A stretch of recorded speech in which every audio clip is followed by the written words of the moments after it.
สู่ไหลหามีตั้งตุกใจย้อนเป็นกองเงาอยู่หิมข้างปันแห้งเธอย้ำมือเข้าไปมือมีแทงก็มาแต่อยากจะหาขึ้นลีเฮาเตะจอมโยจาบตั้งหักไงมีไว้เห็นสู่ก้อยสั่งบ่จอมตัวเธอยืนมือเปิดหับมือกูยาไว้ตัวรู้หิมข้างมือได้หู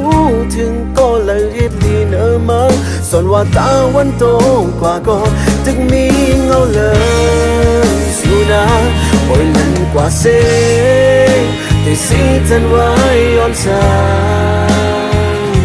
ก่อนไหลหาเยามันคือเตมออีลูให้มันตึกนี้เฮานาอยู่เป็นคนก็ปัญหาเธอมาให้ออกมาเลยให้มันหมดตั้งตู้เธอนั้นก็อยู่เป็นคนที่น้ำตาปา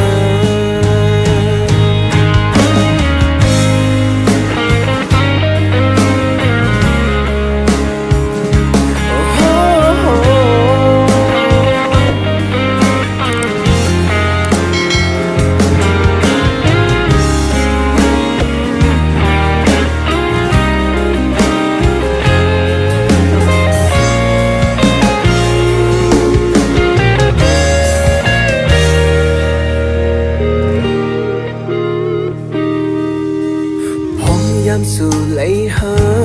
มีตั้งตุกใจย้อนเป็นกองเงาอยู่หิมข้างปันแห้งเธอย้ำมือเข้าไปมือมีแทงก็มาแต่อยากจะหาขึ้นลีเฮาเตะจอมโยจาบตั้งหักในมีไว้เห็นก้อยสั่งหมอจอมตัวเธอยืนมือเปิดหับมือกูยาไว้ตัวรู้หิมข้างมือได้หูถึงก็เลยเรียบลีเนอมาส่วนว่าตาวันโตกว่าก็จะมีเงาเลยสู่นาปล่อยมันกว่าเสแต่สีจันไว้ย้อนสางก่อนไหลหาเยามันคือเตมออีลูให้มาตึกนี้เฮานานอยู่เป็นคนก่อปัญหาเธอมาให้ออกมาเลยให้มันหมดตั้งตู้ใจนั้นปล่อยมันกว่าเสียงอย่าสีจันไว้ยาวนา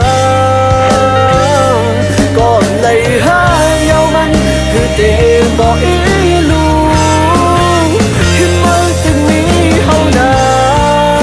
อยู่เป็นคนก่อปัญหาเธอมาให้ออกมาและให้มันหมดตั้งตู้ใจนั้นเราอยู่เป็นคนเส้นน้ำตาบานให้ออกมาและให้มันหมดตั้งตู้ใจนั้นก็อยู่เป็นคนเจ็ดน้ำตาปา